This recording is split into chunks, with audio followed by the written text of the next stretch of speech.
Alors, vous savez également que dans cette matinale, nous avons une rubrique qu'on appelle l'école de la vie. Et nous avons d'imminentes personnalités, hein, Excellence Yoman par exemple, les personnes qui animent cette rubrique. Bien entendu. Bonjour. Bonjour Excellence Mariem. Yoman. Excellence, c'est important. C'est important de se sentir, de se savoir.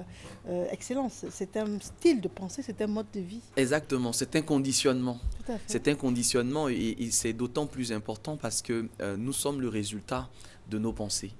Il est important donc que chaque fois que nous avons un recours à un certain environnement, que ce soit un environnement qui favorise d'une certaine façon la projection que nous avons de notre vie. Donc d'autant que nous voulons tous, hein, à moins qu'il n'y ait pas de personnes qui veuillent réussir, nous voulons tous réussir, nous sommes tous dans cette dynamique de réussite-là et c'est important de se conditionner pour atteindre cette réussite. Alors, se conditionner, c'est quoi? C'est se dire, je vais réussir, je suis né pour réussir, je suis une battante, et puis ça va arriver? Malheureusement, il n'y a pas que ça. C'est un processus. Okay? Se conditionner, c'est mettre vraiment en œuvre tout un processus qui va, in fine, nous permettre d'obtenir le résultat que l'on veut. Il est évident, Excellence Mariem, que ce que nous voulons reste simplement au stade du vouloir. Exemple, vous avez en face de vous un verre d'eau, vous voulez boire, il est évident que l'eau ne viendra pas à votre bouche. Mais déjà, c'est une bonne chose d'identifier votre besoin, oui. de savoir exactement ce que vous voulez et de différencier ce que vous voulez de ce que vous ne voulez pas. Ce qui arrive en général, c'est que nous avons tendance à parler plus de ce que nous ne voulons pas que de ce que nous voulons. Et donc, nous sommes conditionnés sans le savoir par cette pensée négative qui constamment va nous envahir et va nous éloigner de notre objectif. Je donne un exemple. Une personne, par exemple, va dire « Moi, j'aime pas les personnes qui me mènent la vie difficile. J'aime pas vraiment les personnes coléreuses, etc. » On va passer en fait plus de temps à conditionner notre esprit à se répéter des choses que nous ne voulons pas, ce qui va nous mettre dans un état mental qui va nous rapprocher comme par enchantement des personnes que nous ne voulons pas. En réalité, c'est parce que nous avons conditionné notre état mental et comme nous avons nous trois sources d'énergie, nous avons l'énergie mentale, nous avons l'énergie physique et l'énergie émotionnelle, il est clair que si votre énergie mentale commence à confesser, commence à dire un certain nombre de paroles, ça va conditionner également votre état psychique. Donc, mais quand on dit « je n'aime pas oui. », c'est pas une répulsion, c'est pas justement dans ce contexte-là qu'on ne va pas attirer ce qu'on n'aime pas? Exactement, c'est-à-dire qu'il y a un système de ce que j'appelle une loi d'attraction, okay, qui obéit simplement à la règle selon laquelle elle envoie vers vous ce à quoi vous pensez le plus. Ça, c'est très important. Ce à quoi vous pensez le plus va trouver sa correspondance dans l'univers autour de vous et va vous le ramener sous forme d'exaucement. Donc, c'est important que vous compreniez que vous n'aimiez pas telle ou telle chose, mais en développement personnel, nous allons vous amener à aller un peu plus loin que ce que vous n'aimez pas. Il faut commencer justement à peut-être regarder de côté ce que vous n'aimez pas et puis à convertir cela en ce que vous voulez. Par exemple, j'aime pas les personnes qui me mettent de mauvaise humeur. Je préfère que vous puissiez dire, j'aime les personnes qui me mettent de bonne humeur. Donc, je suis dans une dynamique positive et que ça va conditionner en fait mon esprit. En fait, devenir une personne qui est conditionnée mentalement, c'est devenir une personne en fait qui a une parole, une prise de parole qui est sélective. Plutôt que de parler de choses négatives, nous choisissons de parler de choses positives. Dans les deux cas, nous parvenons à un résultat meilleur. Parce que le thème, c'est le conditionnement mental, gage d'une vie réussie. Donc, ça veut dire qu'on doit éviter tout ce qui est négatif autour de soi. Exactement. Par exemple,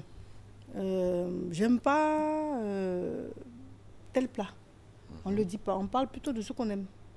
Je n'aime pas tel plat. C'est important de dire le plat que vous n'aimez pas. Mais une fois que vous avez dit le plat que vous n'aimez pas, il est clair qu'il y a quand même un plat que vous aimez. Soyez en fait le genre de personne qui opte pour ce qu'il veut plutôt pour ce qu'il ne veut pas. Parce qu'une fois que vous entrez dans ce conditionnement-là, comme je le dis, vous entrez en fait dans ce que j'appelle vivre de façon intentionnelle. Donc vous entrez dans une forme de vie où vous ne vous laissez pas influencer par rapport à un environnement autour de vous qui ne vous sied pas, qui ne vous correspond pas. Un exemple tout simple. Je suis par exemple une personne dont la vie par exemple amoureuse connaît beaucoup de déboires. Chaque fois que je suis tombé sur une personne, ça a été la mauvaise personne.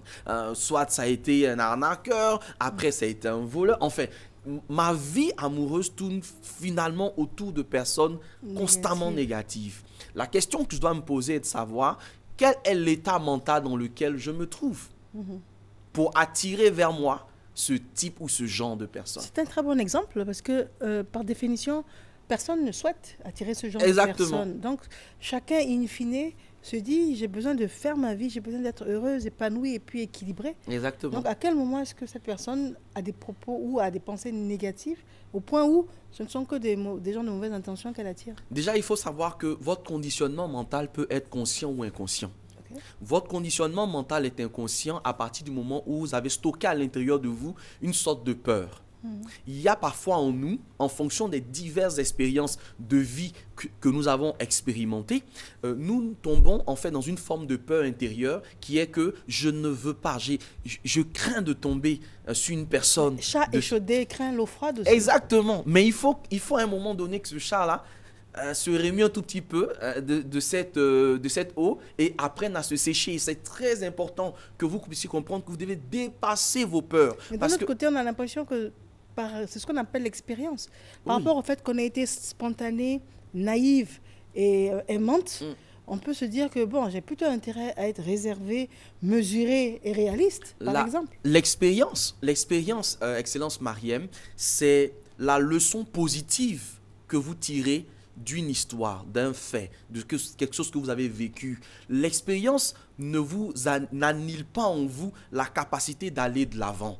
Lorsqu'il vous arrive une déception, qu'elle soit amoureuse, professionnelle ou dans la vie de tous les jours, vous devez comprendre que cette déception-là vous apporte un élément nouveau. Quel est cet élément-là? C'est la donnée que vous n'avez pas peut-être certainement intégrée au cours de l'expérience ou de la relation, etc. que vous avez vécue. Donc, retirez ce qui est positif. Qu'est-ce qui est positif à l'intérieur? Ce qui est positif à l'intérieur, c'est que vous savez que désormais, les choses peuvent se passer comme ça.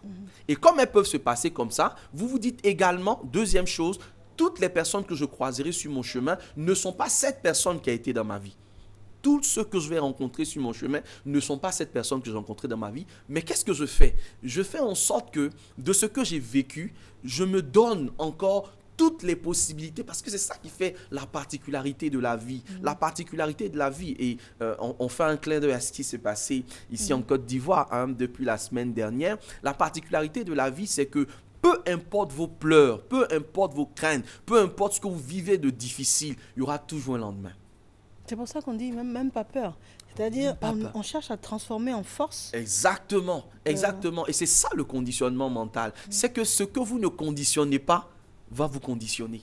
Ce que vous ne changez pas autour de vous risque de vous changer. Et la réalité, c'est quoi? C'est que quand cette femme sort de cette relation sans prendre véritablement en main sa destinée et décider de ce que va devenir ses prochaines relations, sans le savoir, vous avez donné une force inouïe à cette personne qui est entrée dans votre vie, de faire de vous une personne que vous n'avez jamais été auparavant. Restez toujours celle que vous avez été. Vous tomberez certainement sur des personnes qui vont vous donner soit deux résultats.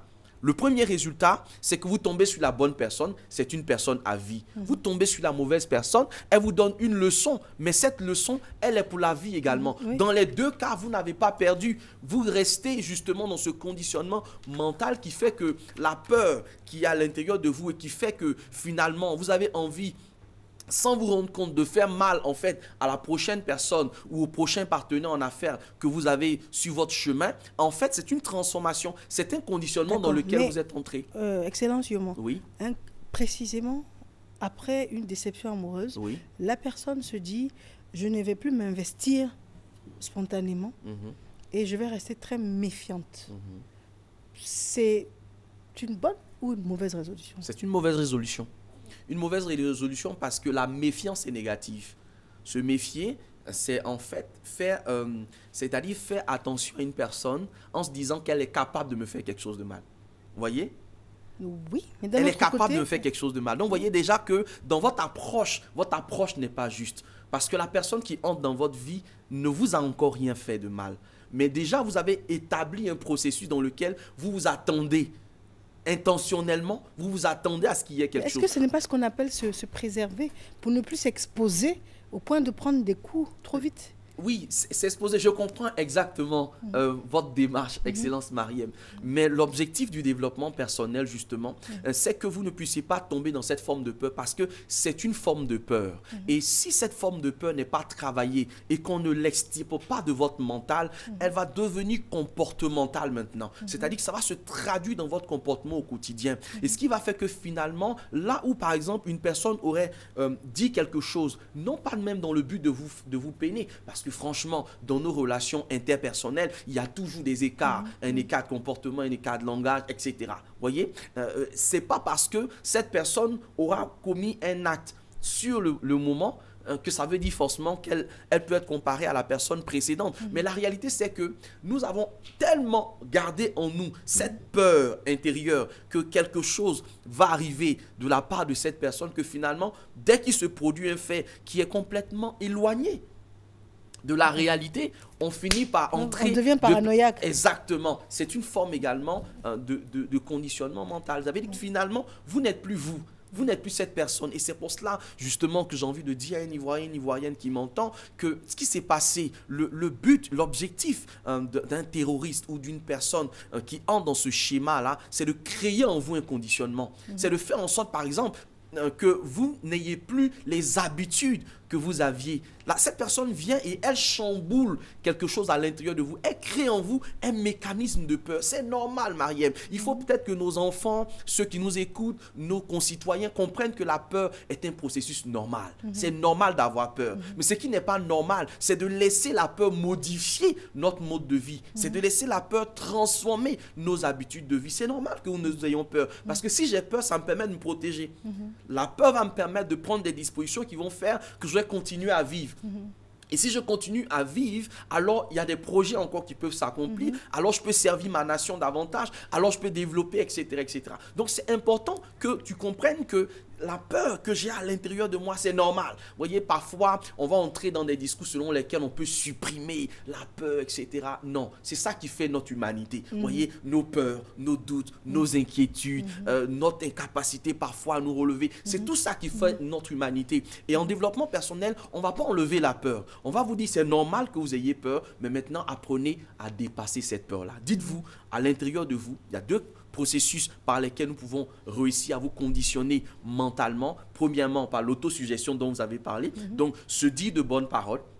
Mais ce n'est pas seulement de se les dire. Il faut croire aux paroles que vous dites. Et c'est ça qui est le plus important. Ce n'est pas de répéter de façon... mécanique. Voilà. Non, mais il faut croire aux paroles que vous prononcez. Il faut croire vraiment en cela. En général, nous recommandons aux personnes que nous coachons de les écrire. Écrivez des paroles fortes, cinq paroles fortes qui vous donnent envie de vous lever, qui vous donnent envie de vous battre, qui vous donnent envie de continuer de vivre. Vous les écrivez, vous pouvez les placarder sur votre miroir de douche, dans votre chambre à coucher, sur votre bureau, sur votre ordinateur, mais des paroles qui constamment peuvent vous faire du bien. Et puis deuxième chose importante, à côté donc de ce qu'on appelle l'autosuggestion, c'est vraiment cet autre aspect qui est rattaché à la conscience que vous êtes cette personne que vous avez décidé de devenir. Personne n'a sur vous le pouvoir qu'il ou elle peut avoir si vous ne lui octroyez pas ce pouvoir-là. Donc, il est important qu'à un moment donné, vous compreniez que si quelqu'un est capable de vous menacer et de vous faire peur, c'est que quelque part, vous avez laissé quelque chose à l'intérieur de vous à cette personne. Et c'est un peu comme une télécommande, finalement, que la personne a sur votre vie et qu'elle peut utiliser à tout moment. Parce qu'elle sait que quand elle dira telle chose, Excellence Mariem va entrer dans sa coquille, elle ne parlera plus. Mais le jour où elle se rendra compte que quand vous êtes en train de faire cela, ça vous laisse de marbre et que vous avez même la capacité de transcender cette façon de fonctionner, cette personne aura compris qu'elle a en face d'elle une personne qui a été conditionnée mentalement et qui est capable de réussir. Et ceci est vraiment important. Et moi, je pense vraiment que dans nos écoles, dans nos différents lieux d'apprentissage, cet aspect-là qui est rattaché à l'école de la vie devrait pouvoir être aussi enseigné. Nous devons pouvoir aussi encourager et booster toutes ces personnes qui sont passées par ces moments difficiles-là. On vous joint comment? On nous joint au plus 225 01 140 174 ou au plus 225 59 57 63 67. Merci. C'est moi qui vous remercie. Excellent, c'est moi. Très bonne journée.